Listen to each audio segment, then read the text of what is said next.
नमस्ते साथियों। आज गांव सरकार के 18वीं कड़ी में हम बातचीत करने जा रहे हैं।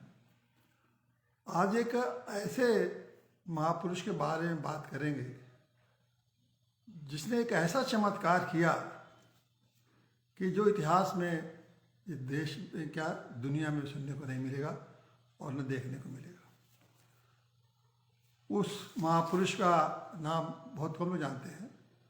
आज की पीढ़ी तो उनके बारे में बिल्कुल शायद ही नहीं जानती होगी कि वो महापुरुष कौन थे, लेकिन मैं बताऊं कि वो नरहरि, उनका नाम था पूरा नरहरि भावे विनायक, और वो मशहूर हुए विनोबा भावे के नाम से। आज के आप कहीं भी पता लगाइए, आज की पीढ़ियां ऐसे महापुरुष के बारे में जिसने एक चमत्कारिक कार्य किया उसके बारे में बहुत कम लोग जानते हैं ये, और इसी देश में काम किया। और ये भी नहीं है कि बहुत पहले वो थे, उनका देहावसान भी 1983 में हुआ, मतलब आज़ादी के बाद। और ये चमत्कार उन्होंने आज़ादी के बाद के जो अपने कार्यकाल काम किया उसमें किया।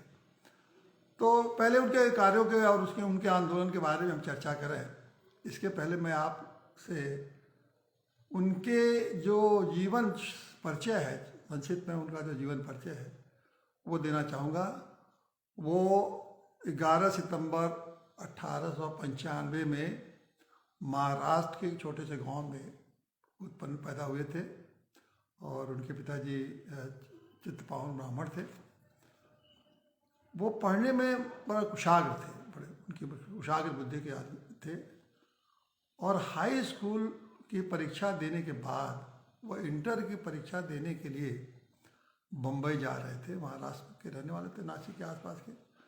तो जा रहे थे तो रास्ते में उन्होंने गांधी जी के जो भाषण था, गांधी जी ने उसमें आज़ादी की स्वतंत्रता की लड़ाई लड़ रहे थे, और बनारस हिंदू विश्वविद्यालय में उन्होंने भाषण दिया था।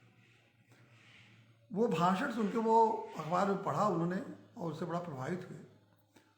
और उन्होंने उस रास्ते में ही और भी उनके मन में हुआ कि आगे पढ़ाई जो इंटर BA करने का मतलब कोई रह नहीं जाता है।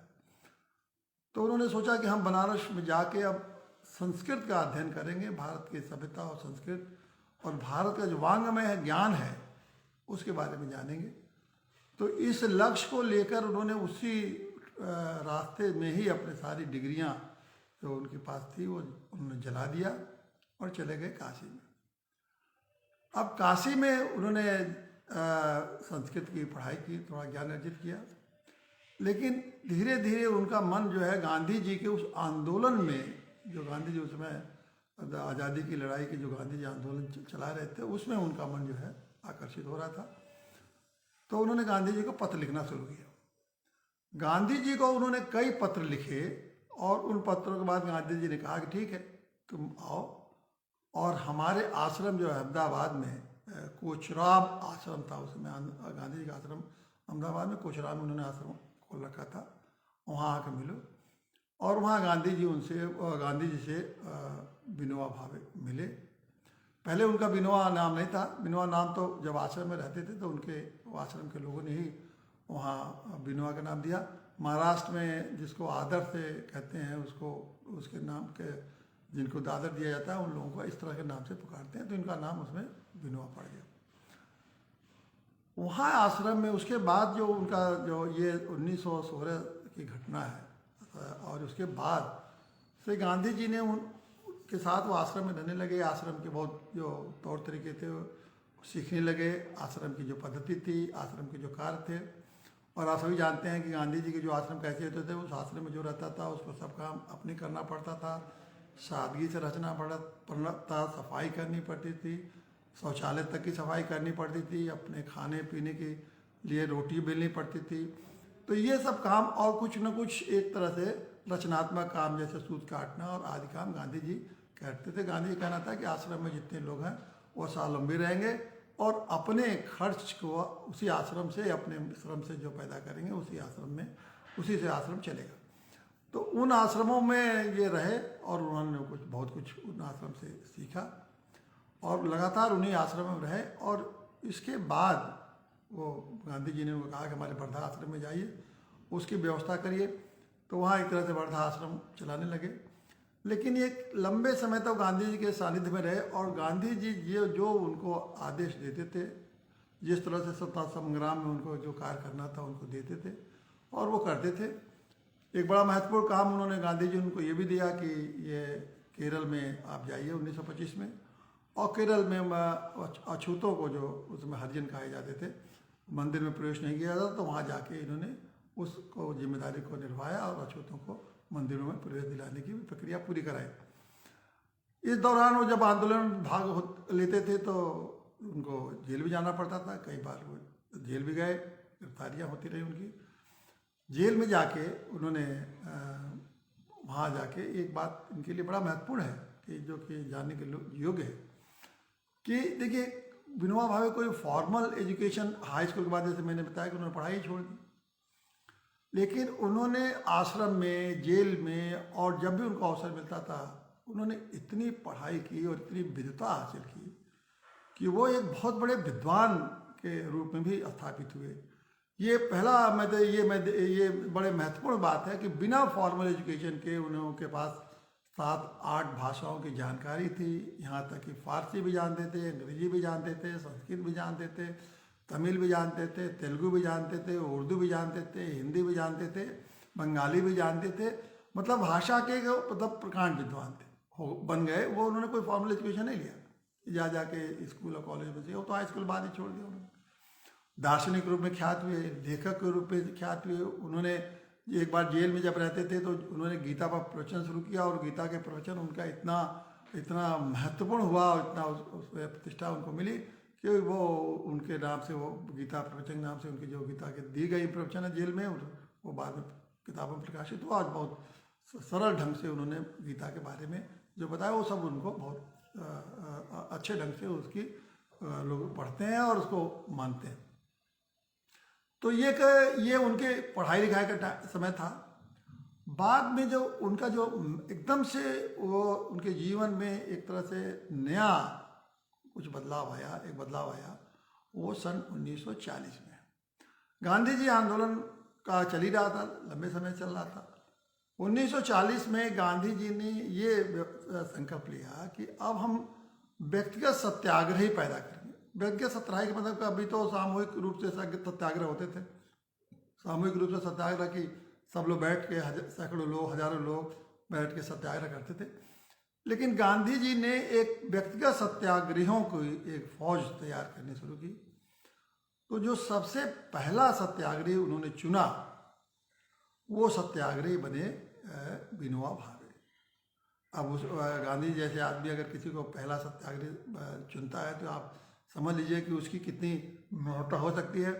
तो उन्होंने उस व्यक्तिगत सत्याग्रही के रूप में जब इनको चुना तब विनोबा भावे के कार्यों के बारे में लोग जाने कि किस तरह से विनोबा भावे सन 16 से ही 40 तक किस तरह से देश में अब इस रचनात्मक कार्य, आंदोलनात्मक कार्य, आज़ादी की लड़ाई के लिए कार्य कर रहे हैं। तो उनकी एक बड़ी प्रतिष्ठा भी बढ़ी। और उसके बाद 1940 के बाद विनोबा भावे लगातार सत्याग्रही के रूप में अकेले जगह जगह गांव-गांव जाके ब्रिटिश शासन के खिलाफ भाषण देते थे। उनके बाद बात बताते थे, किस तरह से गुलामी के बारे में बताते थे, किस तरह देश आज़ाद होगा तो क्या क्या लोगों को सुविधाएं मिलेंगी, कैसे लोग देश में गुलामी से मुक्त होकर कैसा देश का निर्माण करेंगे। ये सब बहुत सारी बातें और बहुत सारे ज्ञान की बातें, गीता और उपनिषद और ये बात भी वो अपने भाषणों में कहा बताया करते थे लोगों से।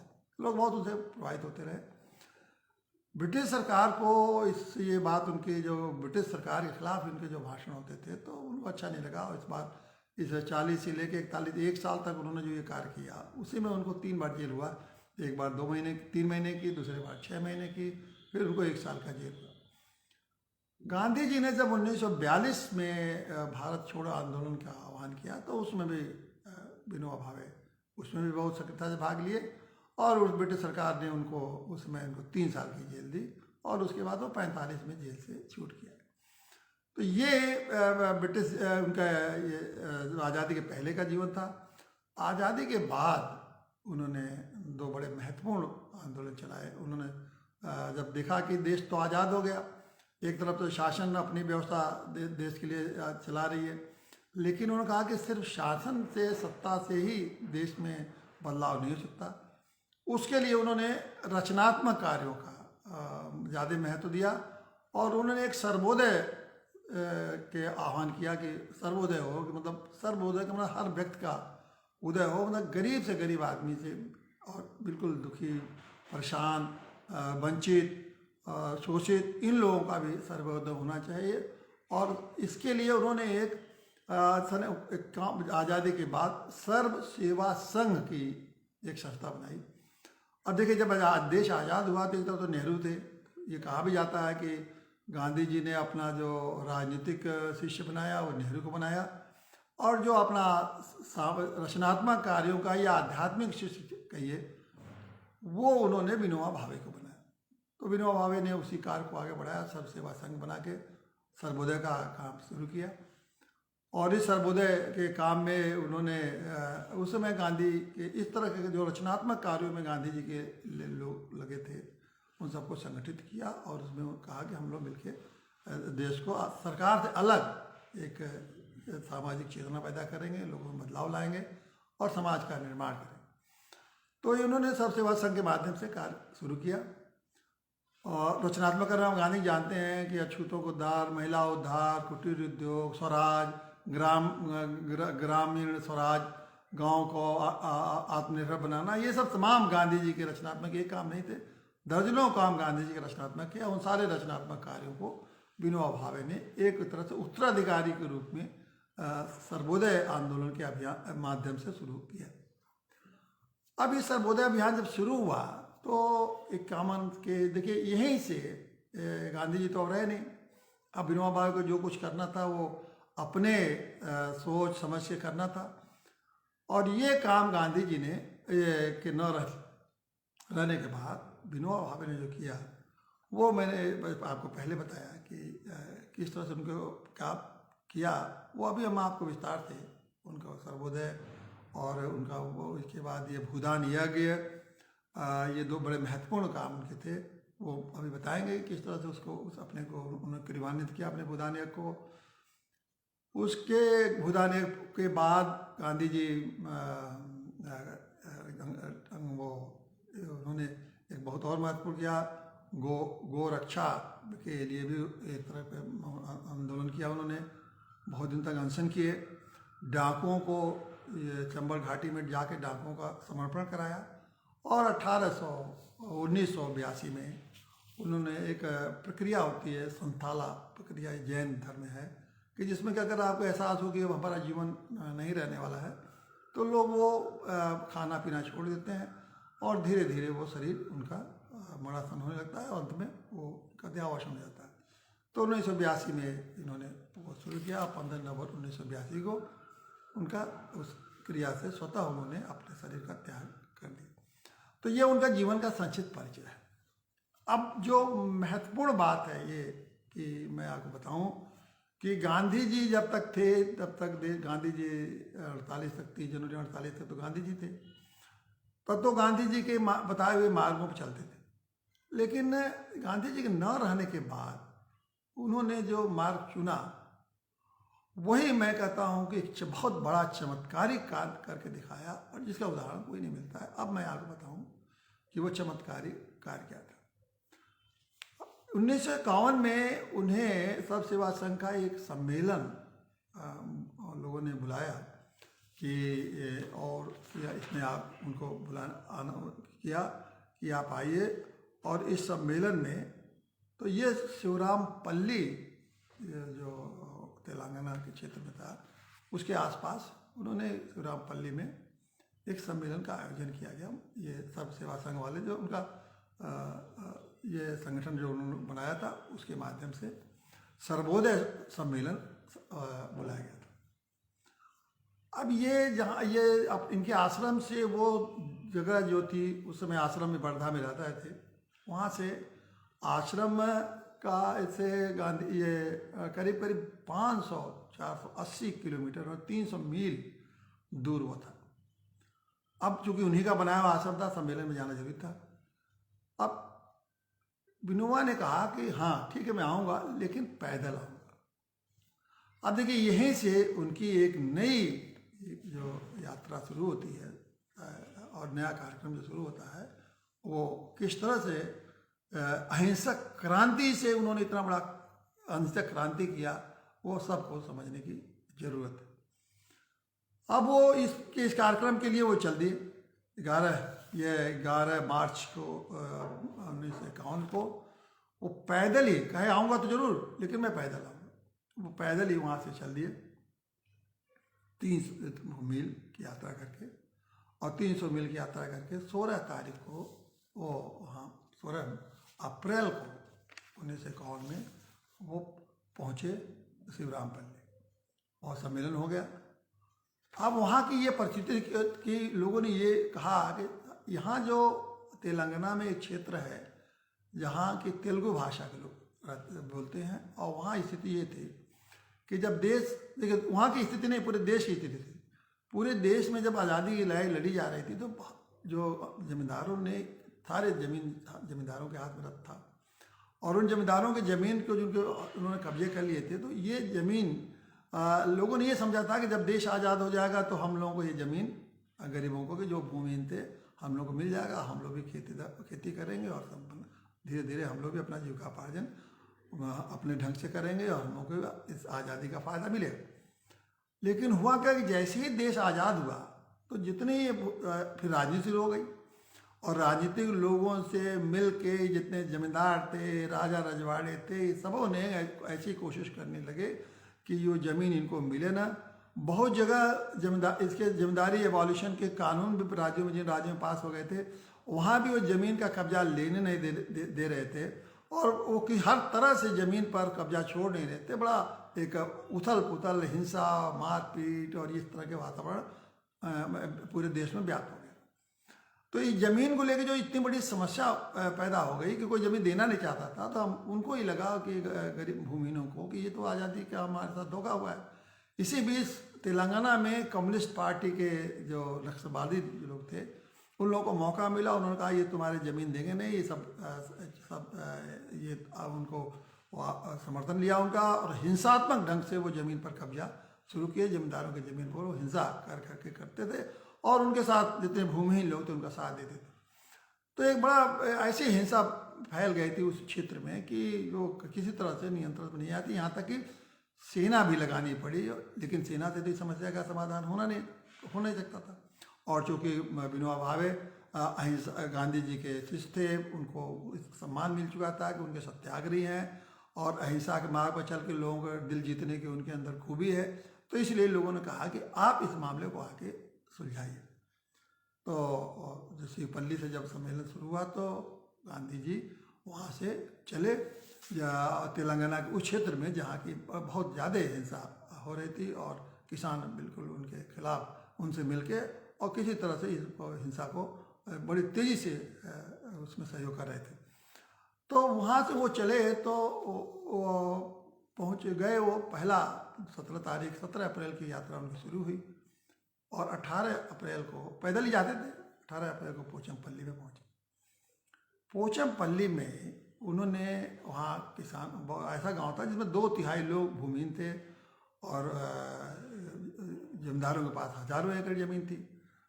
तो वहाँ के लोगों ने जब जब ये समझने की बात है किस तरह ये कार्यक्रम करते थे, सुबह अपना तैयार वार होकर अपना जो भी हो, ये सभाएं प्रार्थना करते थे। सुबह प्रार्थना करते थे और शाम को दोपहर के बाद वो सभा करके लोगों को प्रार्थना सभा में लोगों से अपनी बातचीत, अपना प्रवचन, और जो देते थे वो ज़्यादा धार्मिक प्रवचन भी देते थे, सामाजिक प्रवचन भी देते थे, और व्यक्ति निर्माण, चित्त निर्माण, ये सारी बातें वो अपना समझाते थे, गीता की बात भी कहते थे। तो जब पोचमपल्ली में 18 तारीख को उनकी जो प्रार्थना सभा हुई, उसमें सारे किसान लोग जुटे, क्योंकि ये सम्मानित व्यक्ति थे, जुटे लोग। वहाँ के इस क्षेत्र के लोग और लोग भी जुटे, जो प्रतिष्ठित व्यक्ति लोग वो भी जुटे, इनके सभा में आए लोग। वहाँ हरिजनों ने कहा कि हमारे पास ज़मीन नहीं है, अगर आप जो कह रहे हैं हम शांति से रहेंगे, ये बताने लगे कि आप लोग शांति से रहिए, संघर्ष मत करो। उन्होंने कहा हम शांति से रहेंगे, लेकिन आप हम लोगों के लिए ज़मीन की व्यवस्था कर दें। तो ज़मीन की व्यवस्था करने के लिए जब इन्होंने कहा तो उन्होंने कहा कि ठीक है, आप लिख के दीजिए। और ये उन लोगों के मन में ये था कि ये गांधी, नेहरू जी के बहुत नज़दीक हैं, और नेहरू जी से कह देंगे तो सरकार हम लोग को ज़मीन दिला देगी, ये उनके अंदर धारणा है। लेकिन देखिए कैसे परिस्थितियाँ बदलती हैं और कैसे कोई घटना परिस्थितियाँ एक कौन सा रूप ले लेती हैं, उसका एक अद्भुत उदाहरण मैं इनके जीवन में घटा, और वो कितना बड़े उदाहरण के आगे चल के क्या स्वरूप ले लिया, ये चमत्कार का स्वरूप ले लिया मैं कहूँगा। तो इन्होंने कहा कि आप ठीक है, आप हमको लिख के दीजिए और देखते हैं कि आप लोगों को ज़मीन दी जाती है। लेकिन उनके ये मंथन चल रहा था कि अगर सब मेरे लिखने से सरकार ने ज़मीन नहीं दिया तो फिर इन लोगों का क्या होगा। तो उन्होंने अपने ही प्रार्थना सभा में इस बात को उठाया कि मान लीजिए मैं उस समय 40 किसान थे, उन्होंने कहा था हम लोगों को अगर 80 एकड़ ज़मीन मिल जाएगा तो हम लोग शांति से अपनी खेती करेंगे, हम लोग कहीं हिंसा के में नहीं जाएंगे। तो उन्होंने, वहाँ सारे लोग बैठे थे, तो उन्होंने कहा कि प्रार्थना में कि अगर मान लीजिए कि इनको सरकार ज़मीन नहीं देती तो इनको क्या गांव के लोग सब मिल के इनकी मदद करेंगे, ज़मीन देंगे। ये बात उन्होंने, उनके मन में प्रेरणा आई और ये बात उन्होंने कहा कि क्या गांव के लोग देंगे। उसी समय एक रामचंद्र रेड्डी थे, वो बड़े जमींदार थे, वो वहाँ बैठे हुए थे और उन्होंने कहा कि मैं 100 एकड़ ज़मीन इन लोगों को दे रहा हूँ और आप अब 100 एकड़ इन्हें जरूरत थी, 40 लोग तो 40 किसान थे, 80 एकड़ मांग रहे थे और ज़मीन मिल गई इनको 100 एकड़। अब एक अद्भुत चमत्कार कि जहाँ ज़मीन के लिए आप देखिए कि वो हिम्मत नहीं कर रहे थे कि इस तरह से कहें कि आप अपने हमको ज़मीन दीजिए। उन्होंने तो ये कहा कि क्या गांव वाले इनकी मदद करेंगे। क्यों ऐसा क्यों उन्होंने कहा क्योंकि ज़मीन देना कोई आसान बात नहीं। इस भारत की जो आप महाभारत का काल देखिए तो महाभारत में क्या हुआ, सिर्फ 5 गांव कृष्ण ने मांगा था कौरवों से और 5 गांव कौरवों ने नहीं दिया और उसके बदले महाभारत हुआ और पूरे कौरवों का विनाश हुआ। तो जमीन के लिए तो भारत में जब तभी महाभारत काल में भी यही स्थिति थी और बाद में भी यही, जमीन के 1-1 इंच के लिए कोई छोड़ना नहीं चाहता है, जमीन देना नहीं चाहता है, उसके लिए हत्याएं होती हैं, कत्ल होता है, मारपीट होता है और वो कहा गया जर जोरू गुलाम, ये जो है झगड़े के जड़ होते हैं। तो जमीन तो झगड़े के जड़ मांगी जाती थी। तो वो एक बड़ा अद्भुत चमत्कार हुआ कि उन्होंने 100 एकड़ दिया और 100 एकड़ के बाद उन्होंने तत्काल वहाँ दलितों को और ज़मीन बांट दिया और वहाँ हरिजन के 80 परिवारों 40 परिवारों को 2-2 एकड़ ज़मीन और बाद में और लोगों को भी ज़मीन मिल गई जो गरीब थे, गरीब लोग और जिनके पास ज़मीन नहीं थी। तो यहाँ से एक फिर विनोबा भावे ने देखा कि ये तो अद्भुत चमत्कार हो गया। फिर वहाँ से उन्होंने यात्रा शुरू कर दी और गांव जाते जाते ये आप चलते गए, ज़मीन की प्रार्थना करते रहते थे, लोग ज़मीन देते थे। उन्होंने एक तरीका निकाला, उन्होंने बाद लोगों से ज़मीन मांगने का, फिर उनके अंदर बहुत सारे विचार आए तो उन्होंने एक तरीका निकाला कि वो कहते थे पांडव 5 भाई थे। बताइए पांडव कितने भाई थे, तो लोग कहते थे 5 भाई, कहते थे 5 भाई नहीं बल्कि 6 भाई थे। तो 6 भाई, उन्होंने कहा था 6 भाई कौन थे, तो एक उन्होंने कहा एक कर्ण, एक उनके भाई थे, 6वें भाई। कर्ण को आप लोगों ने 5 भाइयों ने मिलकर उनको अलग कर दिया तो जाके कौरवों से मिल गए और कौरवों से मिलकर देखिए उन्होंने विनाश किया, युद्ध लड़े। तो उसी तरह से अगर 6वें भाई को आप नहीं देंगे तो यही होगा, अशांति रहेगी, युद्ध होगा। 6वें भाई कौन लोग हैं, जो जिनके पास भूमिहीन है। तो ये बातें कह के लोगों को प्रेरित करते। कहीं वो कहते हैं कि मैं 6वां भाई हूँ, कहीं किसी के पास अगर कोई एक आदमी एक व्यक्ति है तो कहता मैं तो आपका दूसरा भाई हूँ, मुझे ज़मीन दीजिए। और सभी लोग सोचते थे कि कोई अपने लिए तो मांग ले रहे हैं, ये भूमिहीनों के लिए मांग रहे हैं, तो ये भूमिहीन लोगों के लिए मांग रहे थे, इनको ज़मीन लोग देते थे और एक ये ज़मीन उनको मिलती चली गई। और स्थिति हो गई कि हर रोज़ उनको 200 एकड़ ज़मीन के औसत 200 एकड़ ज़मीन लोग दान करते चले गए उनको। और के उस क्षेत्र में करीब रहे 2 महीने और 2 महीने के में ही उन्होंने 12,000 एकड़ ज़मीन वहाँ दान में लिया। कितना है ना ये चमत्कार और अद्भुत। बताइए कि सिर्फ 2 हफ्ते में। उसके बाद वो रुके नहीं, वहाँ से उनकी यात्रा जो चली फिर वो रुकी नहीं और कितने सालों तक यात्रा चली, ये भी एक अद्भुत चमत्कार है। 13 साल तक, लगातार 13 साल तक वो पद यात्रा करते रहे, ज़मीन मांगते रहे। जब उस क्षेत्र से निकले तो उत्तर प्रदेश में आए, यहाँ तो उनको, और बिहार गए, आसाम गए, बंगाल गए, कर्नाटक गए, केरल गए, मतलब समझ लीजिए कि भारत के कोने कोने जाके उन्होंने ज़मीन मांगी। और कितना ज़मीन मिला आपको विश्वास होगा? 43 लाख एकड़ ज़मीन, 43 लाख एकड़ ज़मीन उन्होंने दान में प्राप्त किया। और 43 लाख एकड़ ज़मीन में किसके लिए प्राप्त किया? जो भूमिहीन थे, गरीब थे। और इस गरीब में बाद में जब इनका भूदान यज्ञ जो है, इसको फिर नाम दिया उन्होंने भूदान यज्ञ में। और इस जब भूदान यज्ञ में जब ये चल रहे थे तो बहुत से और रोज़ कोई न कोई अद्भुत घटनाएं घटती थी। कभी कोई खुद लोग जहाँ ये रुकते थे तो वहाँ आके लोग खुद ज़मीन देते थे। बहुत से लोग रात में आके इनको ज़मीन दे जाते थे, कागज़ दान पत्र लिख के दे जाते थे। कोई इनको मांगना भी नहीं पड़ता था, कहीं कभी कहीं मिल के कोई अपना पूरा देता था। और एक तो उसके बाद ये जो भूदान था, इसको यज्ञ उन्होंने बना दिया। जो भूदान था ये फिर ग्राम दान में बदल गया। वो भी एक ग्राम दान में भी एक देखिए कि एक अद्भुत ग्राम दान कैसे बना। और ग्राम दान मतलब भूदान, जो जमीन के साथ साथ पूरा गांव का गांव लोग दान करने लगे। और वो ग्राम दान जो वो बेतवा में नदी किनारे थे, इनका पड़ाव लगा था, तो वहाँ मगरौट में के राजा थे शत्रुघ्न सिंह। तो मगरौट के राजा ने के यहाँ बैठे थे, तो वो प्रार्थना सभा में मगरौट के राजा आए थे। तो उन्होंने कहा कि मेरे फ़कीर की झोली में राजा साहब आप क्या डालते हैं? तो राजा साहब की पत्नी भी थी, उन्होंने दोनों में देखा। उन्होंने कहा मैं जितनी मेरी जिम्मेदारी है सब मैं आपको दान करता हूँ। अब देखिए जितनी जिम्मेदारी है, राजा थे, सब दान कर दिया उन्होंने। अब उनके इस दान का इतना प्रभाव हुआ कि गांव के सारे लोग कहे कि जब राजा ने सब कुछ दे दिया तो हम लोग अब क्यों क्या रखें? जिसके बाद 10 एकड़ 5 एकड़ 4 एकड़ जमीन थी, सब के सब ने अपना दान उनको, भूमि का दान उनको कर दिया। ये हो गया ग्राम दान। ग्राम दान का ये जो अवधारणा ये बनी कि रहेगा गांव की जमीन तो रहेगी सबका, लेकिन किसी का गांव की जमीन हो जाएगी, किसी का व्यक्तिगत जमीन नहीं रहेगी, और सब गांव के लोग मिलके खेती करेंगे और उसकी ज़रूरत के हिसाब से अपने खर्च वो करेंगे। मतलब एक ऐसी अवधारणा जो कि इसके पहले इस तरह की नहीं थी। और उन्होंने फिर गांव कमेटी बनाई और आपस में किस तरह व्यवस्था किया जाएगा, किस तरह खेती की जाएगी, किसी का व्यक्तिगत स्वामित्व नहीं रहेगा, लेकिन उसका पूरा का पूरा लाभ गाँव वाले उठाएंगे। इस तरह भी उनको करीब करीब 1 लाख, भारत में उसमें 5-6 लाख गांव थे, उसका 1 लाख गांव उनको ग्राम दान में भी मिला। तो देखिए 43 लाख के करीब एकड़ जमीन, 1 लाख गांव ग्रामदान में मिले, है ना चमत्कारिक अद्भुत। और एक बात बताऊं आपको कि उन्होंने इसी बीच में ये हुआ कि जिस समय जवाहरलाल नेहरू प्रधानमंत्री थे, उनको लगा कि ये तो अहिंसक क्रांति है, इतनी ज़मीनें उनको मिल रही हैं, ये तो कोई नहीं आज तक कर सका।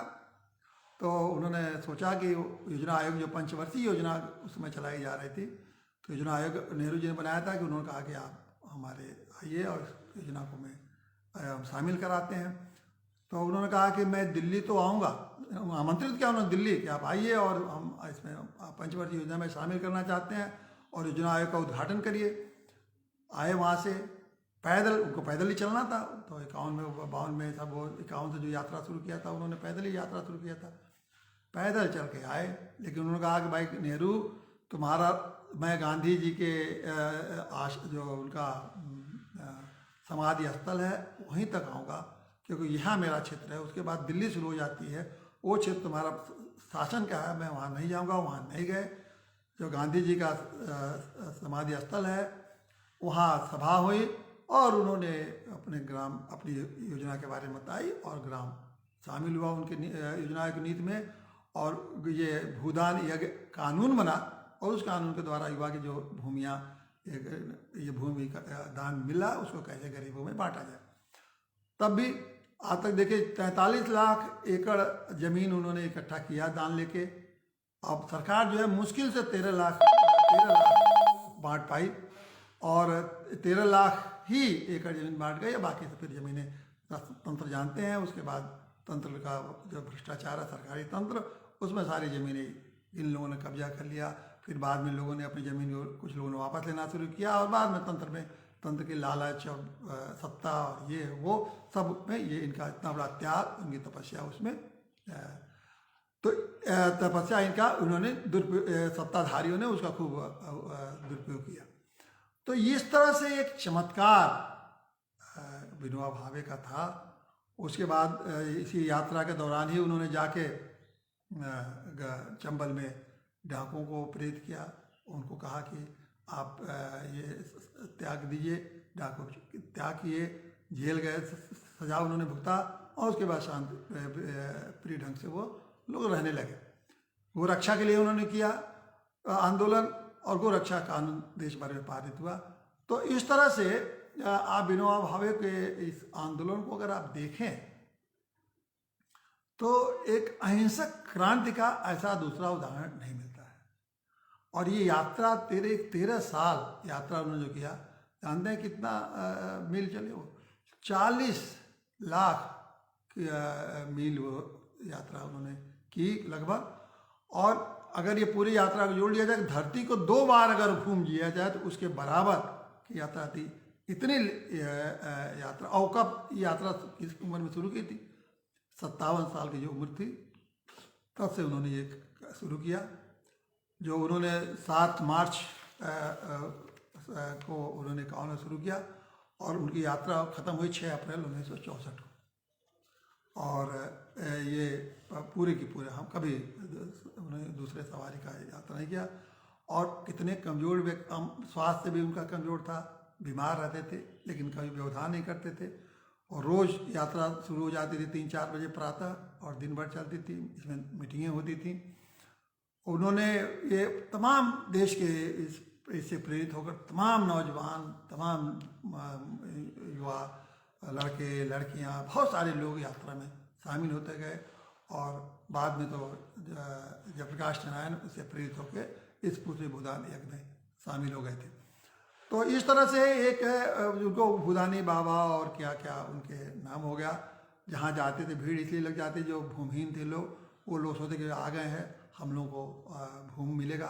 तो ऐसे देश में जहाँ की भूमि के लिए, जर्रे जर्रे भूमि के लिए लोग हिंसक हो जाते हैं, वहाँ अहिंसा के मार्ग से, उनसे सौ पीड़ा से दान लेकर इतना बड़ा चमत्कार करना, यह विनोबा भावे का यही कर सकते थे।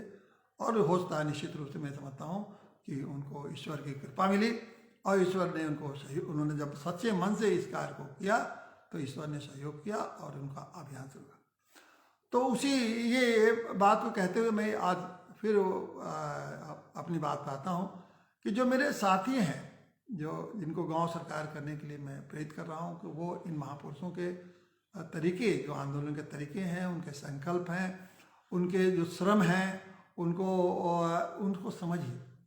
इतना ही नहीं है, जब आप चलेंगे तो ईश्वर आपकी मदद करे, जब आप आगे निकलेंगे तो कोई ना कोई रास्ता मिलेगा। चले थे गांधी, ये विनोबा भावे नहीं जानते थे कि हमको भूमि दान में मिल जाएगा। वो तो हिंसा जब फैला हुआ था उसको शांत करने के लिए गए थे, लेकिन भूमि दान वो कभी नहीं जानते थे कि हमको ग्राम दान मिल जाएगा। चले, ये सोच के नहीं गए थे कि भूमि दान मिलेगा। भूमि मिला, ग्राम मिला, इतना ही नहीं है, बाद में तो इनको लोग संपत्ति दान करने लगे, स्वर्ण दान करने लगे, श्रम दान करने लगे, तमाम प्रकार के श्रम उनको दान मिलने लगा। तो जब वो निकले तो लोगों ने उनके सच्चाई पर भरोसा किया, उन पर विश्वास किया, उनके सच्चे मन में विश्वास किया, जाना कि देश के लिए, गरीबों के लिए, शोषितों के लिए, वंचितों के लिए ये करना चाहते हैं, सबका विकास चाहते हैं कि सब लोगों को उदय हो, सब सुखी हों, सब शांत हों। और बीच बीच में लोगों को अपना ज्ञान भी देते रहते थे, जो अपने भारतीय संस्कृति और सभ्यता के बारे में बताते रहते थे। तो इस तरह विनोबा भावे ने किया। तो जो हमारे ये गांव वाली हैं, या जो इस आंदोलन से जोड़ने के लिए मैं जिन जिन लोगों से लोगों से प्रार्थना कर रहा हूँ, तो आप निकलिए। आप जब ये गांधी जी का सपना था, विनोबा का भी सपना, विनोबा का सबसे बड़ा ही सपना था कि गांव में गांव का स्वशासन हो, गांव आत्मनिर्भर बने। उसी को तो हम लोग आज आधुनिक ढंग से जो सर, क्योंकि उस जमाने में स्वतः वो लोग चाहते थे कि अपने ढंग से हम लोग अपना अपना आत्मनिर्भर बने और स्वशासित हों। आज तो अधिकार मिला हुआ है और उन अधिकारों के आधार पर मैं कह रहा हूँ कि अपने अधिकार के लिए कि अपने गांव को आप बनाइए और गांव को ऐसा स्वशासित ही मत बनाइए, गांव को स्वर्ग बनाइए। तो जो स्वर्ग बनाने की बात है, मतलब आप जब गांव के बारे में जब सोचेंगे ना, तो एक ऐसा आप मैं तो बार बार कहता हूँ कि हमारे गांव से ही भारत की सभ्यता और संस्कृति की रक्षा हो पाएगी, हमारे गांव से ही चरित्र का निर्माण हो पाएगा, हमारे गांव से ही सहयोग, आपस में सहयोग होगा, हमारे गांव से ही प्रकृति की रक्षा हो पाएगी, हमारे गांव से ही लोगों में एक दुनिया को हम मॉडल प्रस्तुत कर पाएंगे कि देखिए ऐसा भारत बन सकता है। और गांव को मिटा के अगर आप कोशिश करेंगे तो ये भारत भी मिट जाएगा, ये मेरा पूरा संकल्प है। तो इसीलिए मैं आपसे सबसे कहता हूँ कि आप अपने को आगे बढ़िए, और जब आप आगे बढ़ेंगे तो जैसे विनोबा जी को ईश्वर ने मदद की, आपको मदद करेंगे। उन्होंने उस बीच में पूरी यात्रा के दौरान में उन्होंने तमाम ऐसे ऐसे विचार दिए, लोगों के जीवन का निर्माण होने लगा, चरित्र का निर्माण होने लगा, लोग उस आंदोलन, इतना बड़ा देश का चारित्रिक निर्माण भी हो गया। तो इस तरह से अगर आप आगे आएंगे तो आप निश्चित जानिए कि एक दिन हम लोग सब लोगों का संकल्प पूरा होगा। और जो मैं कह रहा हूँ कि धारा 15 जो पंचायती राज अधिनियम का है, उसको जलाए, बहुत लोग कहते हैं ये पंचायती, इतने दिन मैं आप लोगों से रोज वार्ता करता हूँ, अभी बहुत सारे लोग पूछते हैं कि धारा 15 क्या है पंचायती राज अधिनियम।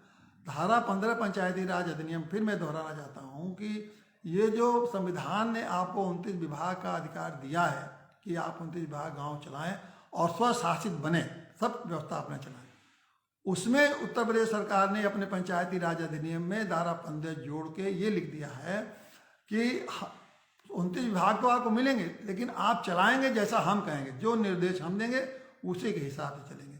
तो उसके माध्यम से गांव को गुलाम बनाया। इसी गुलामी से मुक्ति के लिए पहला जरूरी काम है कि धारा 15 को में से यह भाग हटाया जाए कि राज्य सरकार हमें क्या निर्देश देगी। तो इसीलिए मैं कहता हूँ गांव गांव जाके आप पहला काम है कि आप धारा 15 के पत्तियाँ जला के कहिए कि धारा 15 मुर्दाबाद, गांव सरकार जिंदाबाद। और जितने गांव गांव तो फैलेंगे ताकि गांव के लोग जाने कि ये कि किस तरह से वो गुलाम है। और जब एक बार गांव के लोग जान जाएंगे गुलाम है तो उन्हें अपने अधिकारों को लेने में जरा भी विलम्ब नहीं होगा। और अब जब अधिकार मिल जाएगा तो मैं आपको विश्वास दिलाता हूं कि गांव वाले इतने अच्छे ढंग से अपने गांव को चलाएंगे कि दुनिया के, भारत के लोग तो देखेंगे, दुनिया के लोग देखते रह जाएंगे, क्योंकि वहाँ हर चीज़ है। हजारों हजारों साल से जो गांव विकसित हुए हैं, लोग कहते हैं कि शहर तो आदमी बनाता है लेकिन गांव तो भगवान बनाते हैं, और ये गांव भगवान के द्वारा बनाए हुए हैं। और जो भगवान की बनाई हुई चीज़ है उसमें इन्होंने जकड़ रखा है, तो ये इस जकड़न से मुक्त हो जाएगा तो भगवान आपकी मदद करेंगे। और भगवान साक्षात गांव में प्रकट होकर और देखिएगा कि गांव को स्वर्ग बना देंगे। तो इसलिए मैं आपसे एक बार ये कह रहा हूँ कि फिर अनुरोध भी कर रहा हूँ कि इस काम को जितनी तेजी से बढ़ाएंगे उतने जल्दी हम लोग लक्ष्य को प्राप्त करेंगे। धन्यवाद।